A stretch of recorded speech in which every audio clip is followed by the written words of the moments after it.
Our top focus, Prime Minister Narendra Modi is likely to raise the issue of Pak-sponsored terror as he addresses the SAARC summit on the 6th anniversary of the deadly 26/11 terror attacks.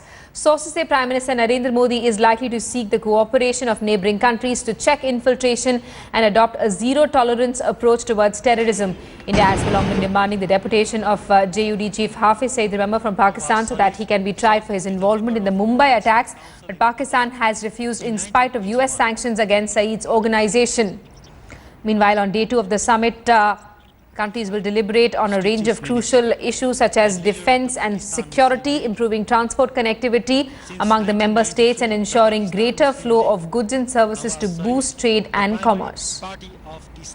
Nepal will take over the chairmanship of the 18th SAARC. Let's get a word from our Deputy Editor Smita Sharma, who's with us live from Kathmandu this morning. Good morning, Smita. The possibility of an Indo-Pak dialogue overshadowing the SAARC summit, is it?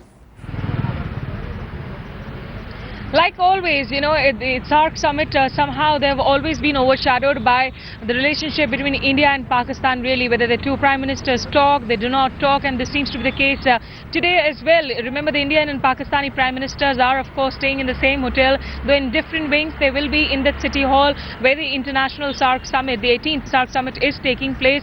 Also, that retreat in Dhulikhel tomorrow. Of course, those back-to-back bilateral meetings that Narendra Modi has with all heads of state of the SAARC nation, except for Pakistan today. Joining me here is Jyoti Malhotra, senior writer, of course, with the India Today group.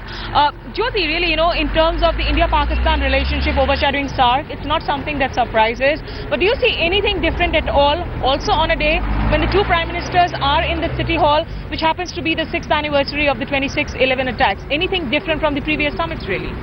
Smita, first of all, I'd like to say that it's a beautiful morning in Kathmandu, and we're really, I think, sitting in the lap of the gods. Yes, absolutely. There is the SAARC summit. The 18th SAARC summit begins today here in Kathmandu. Once again, like you said, both Prime Ministers Nawaz Sharif and Prime Minister Narendra Modi are in the same hotel, but in different wings. And I think that really establishes this so near and yet so far kind of mantra that we've been seeing over the last 29 years. It's going to be 30 years next year of the SAARC whole sort of program.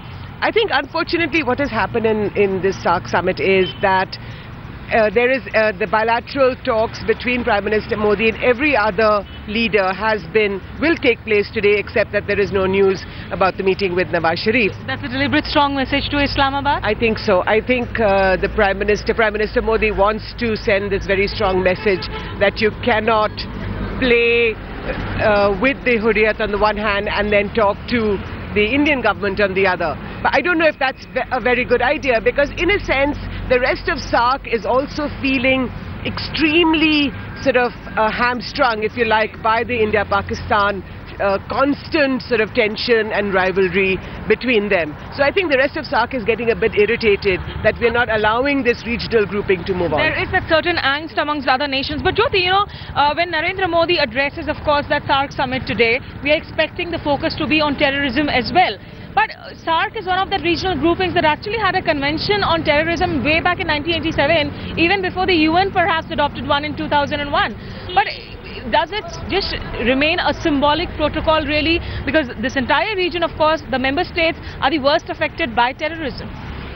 Today is a very important day for India when we mark the 6th anniversary of the 26/11 attacks. And Prime Minister Narendra Modi is expected to bring this up and say, like you're saying, that although the SAARC Convention on Terror is again nearly 30 years old, but nobody's really done anything about it. But I think every country realizes, Nepal included, which is such a beautiful country in many other ways, but there has had terrorist incidents here. There's been Bangladesh, Pakistan, India, of course, Sri Lanka, even tiny Maldives.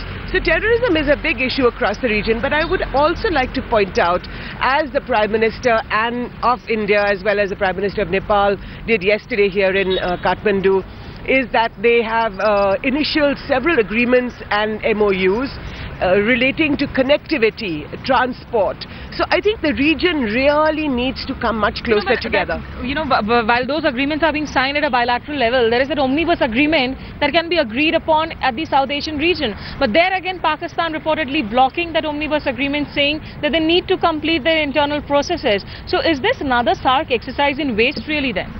I would almost tend to agree with you. I think it's very, very unfortunate that Pakistan has said that it will not sign this SAARC regional agreement on connectivity. I think that's a very unfortunate step, because what Pakistan is doing is that that by holding back, by not allowing a SAARC consensus to take place, therefore not allowing the SAARC regional agreement on connectivity, it is really, I think, put a big obstacle in SAARC coming much closer together. Right. And also remember, that as far as India-Pakistan are concerned, we saw that few minutes of pull aside, not really a pull aside, of walking to the tea counter between Sushma Swaraj and Sartaj Aziz, where the Indian side, of course, kept on stressing that they were only exchanging pleasantries. It should not be, of course, mistaken for a meeting, really. But Jyoti, in diplomacy, one quick question. Even these pull asides have a lot of impact. I was at Myanmar recently for the ASEAN summit. There was no bilateral meeting between Obama and Narendra Modi, but Obama just walked up to Modi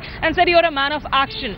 That kind of warmth can also do a lot for relationship. Do you expect that sort of a pull aside now in Dhulikhel tomorrow, at least, once these leaders going to retreat? I absolutely do. I think Prime Minister Nawaz Sharif and Prime Minister Narendra Modi will talk to each other. They have to shake hands. They cannot be in a room with all the other leaders of SAARC and turn their shoulders away and turn their faces away from each other. Right. So I think there will be a handshake. Hopefully there will be an embrace, and both leaders will sit down, even if it's for a few minutes, away from the others and talk about the problems that beset both our countries. That's the only sensible way, I think. In fact, we've heard a lot of voices here say that if Narendra Modi could organize a mini SAARC summit and show that leadership during his swearing-in ceremony, maybe he could show it once again by taking that extra initiative of an informal chat with Nawaz Sharif to at least ensure that some ice is thawed really in this bilateral relationship. We'll continue to bring you all the updates here from Kathmandu for all our viewers in Headlines Today. Back to the studio.